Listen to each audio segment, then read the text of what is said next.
Oi, pessoal. Bom dia. Essa é a aula 14 e a gente vai para a última parte relacionada à equação de Dirac. Lembrando que na aula passada a gente escreveu a equação de Dirac, né, no referencial de repouso dessa maneira.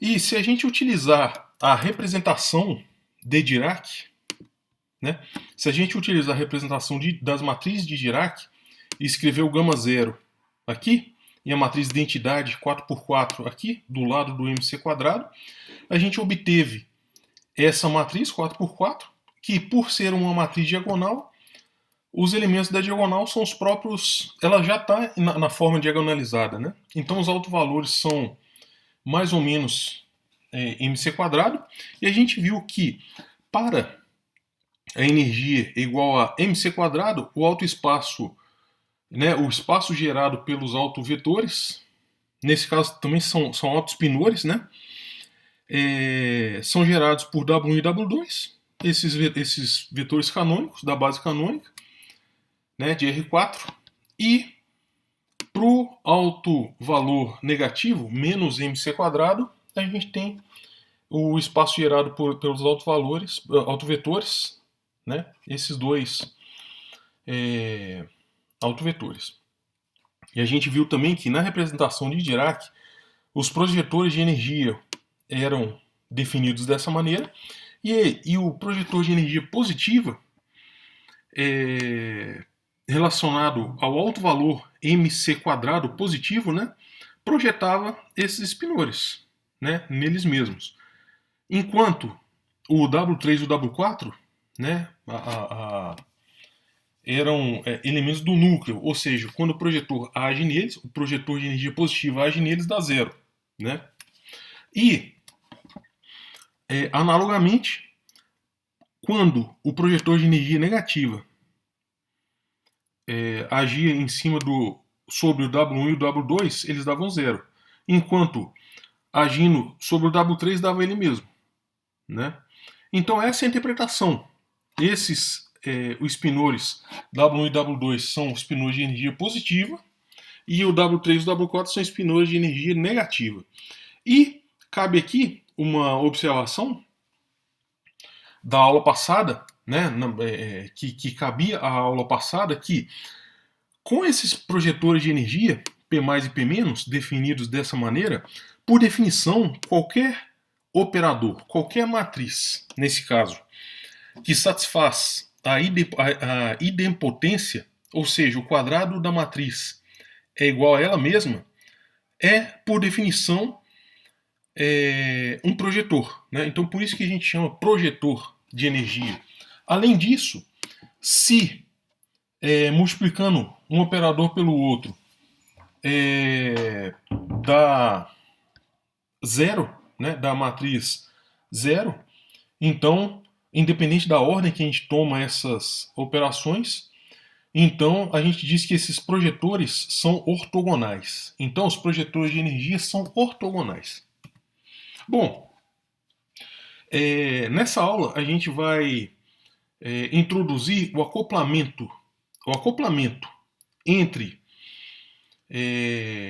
o espinor, né, o férmio, né, o elétron, seja ele o pósitron, ou qualquer outro férmio descrito pela equação de Dirac, e o campo de Maxwell, né, mais especificamente o potencial eletromagnético.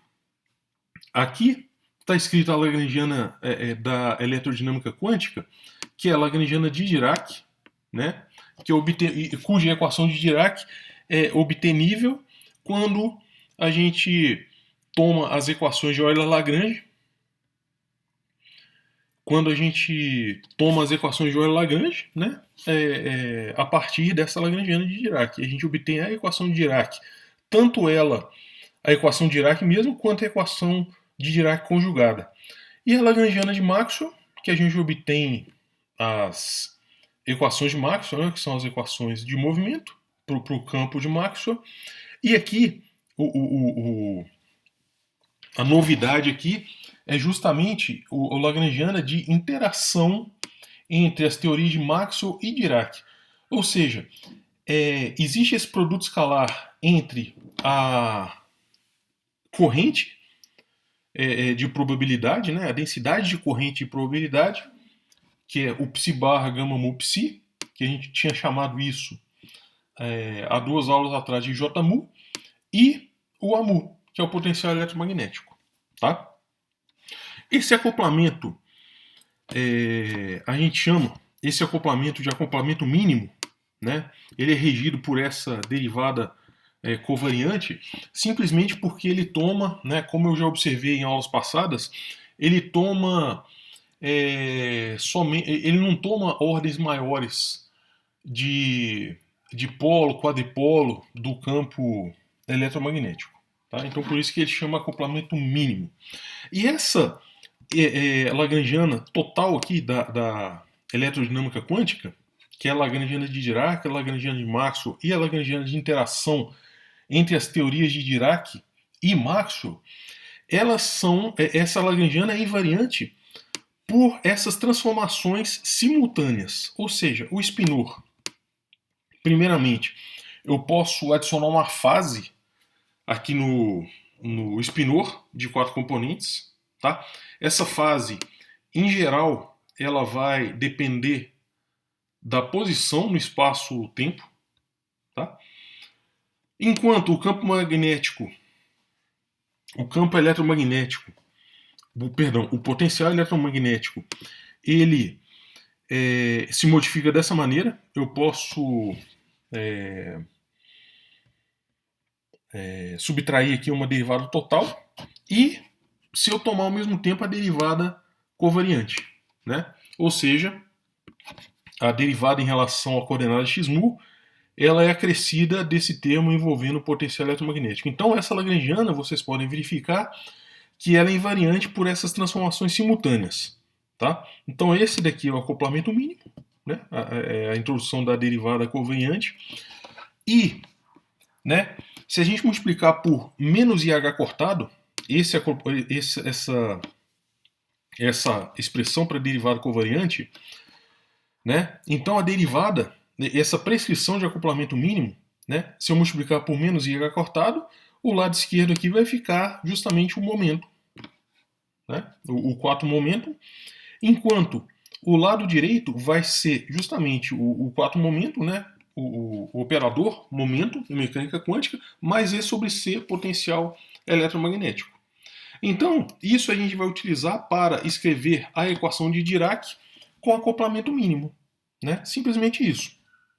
Porque olha só, onde tiver momento, né, se a gente escrever a equação de Dirac no espaço dos momentos, onde tiver um momento, eu escrevo como sendo um momento mais E sobre C a mu. Só isso. Tá? Então, exatamente o momento está aqui. Né? Olha só, o momento está aqui. Mais E sobre C a mu. Tá? Só que o menos IH cortado eu multipliquei todo mundo aqui por menos IH. Tá? Só para ficar justamente a própria equação de Dirac clássica que a gente viu nas aulas passadas, sem o acoplamento mínimo. Lembrando aqui que esse vetor na forma covariante é A0, né? É um covetor, né? Ou seja, um vetor covariante, não contravariante, que ele tem componente temporal A0 e menos AI, né? Componente espacial. E aqui a função de onda, o spinor de 4 componentes psi, ele depende tanto das coordenadas espaciais como a coordenada temporal. Então a gente faz, a gente procura soluções estacionárias, ou seja, uma solução psi que depende, psi maiúsculo, né, que depende somente das coordenadas espaciais e no tempo ele é estacionário.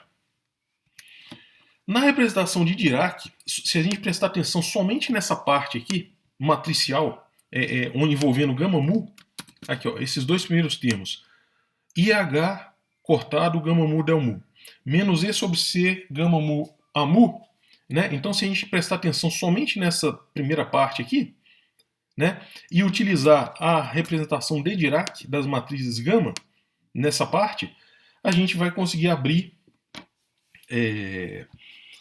esses dois termos em matrizes onde cada bloco aqui é 2 por 2. Tá? Então aqui fica implícito que a gente está multiplicando aqui para uma matriz de identidade, 2 por 2. Aqui, matriz sigma, né, 2 por 2, 2 por 2 e 2 por 2. Então essa daqui é uma matriz 4 por 4 com blocos 2 por 2. Né? E a gente pode reescrever isso de uma maneira interessante, bastante apropriada. Ou seja, como x0 é CT, né, e a energia, o operador energia em mecânica quântica é dado por IH cortado derivado em relação ao tempo. Então, olha só, aqui tem derivado em relação a x0. Né? E eu posso escrever isso, então, como sendo a derivada em relação ao tempo, né? A derivada em relação ao x0, aqui está a derivada em relação ao x0, IH cortado, e eu multiplicando, como x0 é igual a CT, eu posso multiplicar por C e dividir por C a derivada em relação ao tempo. Então eu posso escrever essa parte aqui, menos IH cortado del x0, como menos E sobre C. E eu posso escrever IH cortado del x0 como E sobre C. Né? Lembrando aqui que a gente tem operadores. E lembrando que essa parte aqui é uma matriz 2 por 2. Tá? Eu vou escrever a matriz 2 por 2 explicitamente e colocar nas notas de aula, mas aqui obviamente está implícito. E aqui a gente considerou o restante da equação de Dirac, essa parte aqui envolvendo menos mc. Tá? Então está aqui o menos mc. Portanto, eu posso passar para dentro aqui, ó, o menos mc, né? E vou dividir por 1 sobre c. Tá? Da equação passada. E a gente pode escrever o espinor de 4 componentes de Dirac como um espinor formado por dois espinores de 2 componentes. Um chama psi-A e o outro chama psi-B, ambos maiúsculos. Tá? Então a gente caiu nesse sistema. Aqui, de novo, está multiplicando a matriz 2 por 2. E a gente pode simplesmente reescrever o sistema acima. Olhem só. Sigma.p menos EA, EC, E sobre CA, né? Multiplica o psi-B, está aqui. Depois, isso vai ser igual a, né, a gente passa para o lado direito, como isso daqui é igual a zero, vai ficar 1 sobre C vezes essas constantes, né, que multiplica o psi-A. E a gente passou para o lado direito, vai ficar esse sinal negativo. A mesma coisa para o lado, para a parte de baixo da matriz. Então, esse sistema matricial se transformou em duas equações matriciais acopladas, tá? E, olhem só, essa equação, né, a primeira parte aqui da equação 1, ou seja, exatamente essa equação 1, olha só, tem essa parte sigma.p menos E sobre CA. Tá aqui, sigma, exatamente, essa parte aqui. Agora, o psi-B, eu vou isolar dessa parte aqui de baixo, né, e vou escrever ele como psi-A, para que essas equações se desacoplem. Né? E o lado direito, eu vou dessa primeira equação, vai ficar a mesma coisa. Tá? Só uma questão de notação, esse E menos mc quadrado, vamos chamar de EK. Simplesmente dessa maneira. Então vamos reescrever simplesmente essa equação aqui. Tá? Lembrando que a gente tem esse sinal, olha só, a gente tem esse sinal negativo, a gente tem um sinal negativo, tá? E aqui um sinal negativo também. Que aqui eu escrevi como o púrpura, simplesmente porque esse sinal ele é eliminado, né? Então a gente pode escrever, a gente pode finalmente passar esse C multiplicando aqui, eu posso multiplicar ambos os lados da equação por C, e aqui vai ficar um C quadrado. Então ficou um operador aqui, grande, né, que multiplica o espinor de 2 componentes, é igual a esse alto valor que multiplica o espinor. Tá? Agora, aqui a gente só está repetindo, né, a equação do slide anterior, e a gente vai estudar o limite de baixas energias dessa equação. Ou seja, quando E a zero é muito menor que mc quadrado e quando o EK é muito menor também que mc quadrado. Olha só, esse termo aqui, né? Esse termo aqui a gente pode fazer uma expansão de Taylor, né? Simplesmente é uma expansão de Taylor. Colocamos aqui em evidência, nessa primeira parte, 1 sobre 2m, tá? E multiplicamos o numerador e o denominador. Perdão, dividindo por 2m e multiplicando por 2m. Tá? Agora a gente reescreveu isso de maneira a ficar 1 sobre 1 mais qualquer coisa. De maneira a escrever a expansão harmônica de Taylor. Tá? Então, essa aqui é a expansão de Taylor dessa expressão. Se a gente considerar só a primeira ordem, então este termo todo aqui, ele em primeira ordem, né, ou seja, tomando somente o primeiro termo aqui da expansão de Taylor, é exatamente 1 sobre 2m. Acabou. Então, 1 sobre 2m, esse operador sigma.p menos e sobre ca, e aqui o mesmo operador.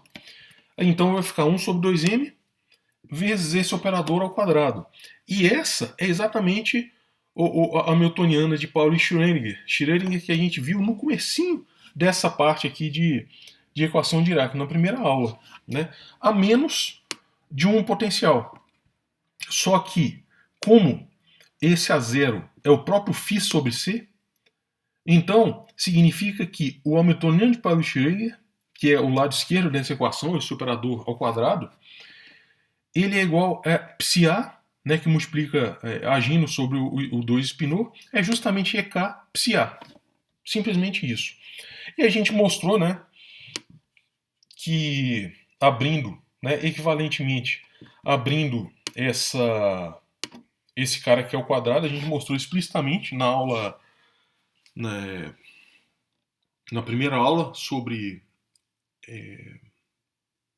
segunda quantização e equação de Dirac, que esse hamiltoniano justamente tem esse termo aqui que é o acoplamento spin campo magnético, né? E como a gente já havia observado, né?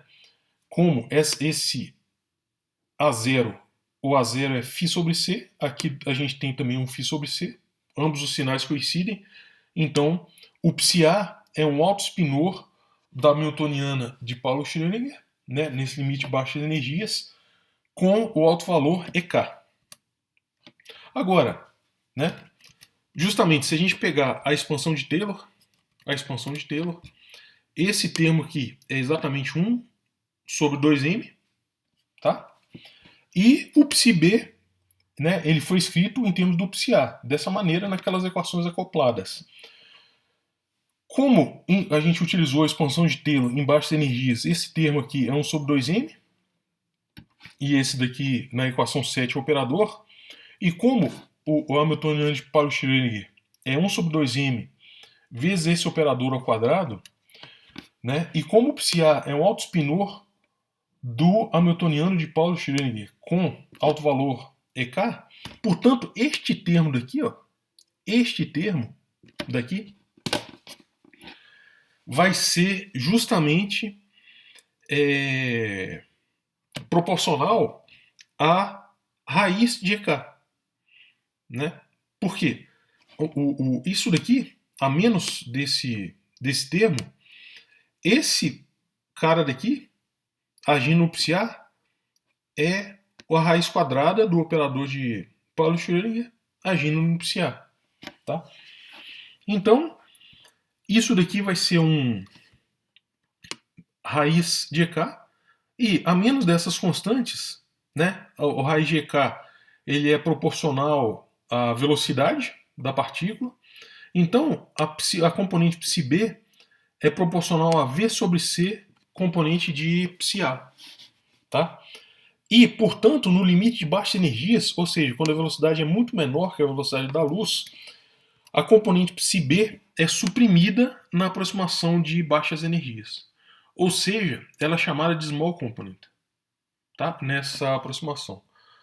Bom, nos exercícios da lista 3, cabe aqui uma observação, que nos exercícios da lista 3, vocês terão que usar a segunda aproximação aqui da expansão de Taylor e calcular esse operador, tá? Então aqui a gente acaba essa parte de equação de Dirac. Na próxima aula a gente continua introduzindo a parte de simetrias, tá? Então por hoje é só e façam a lista 3.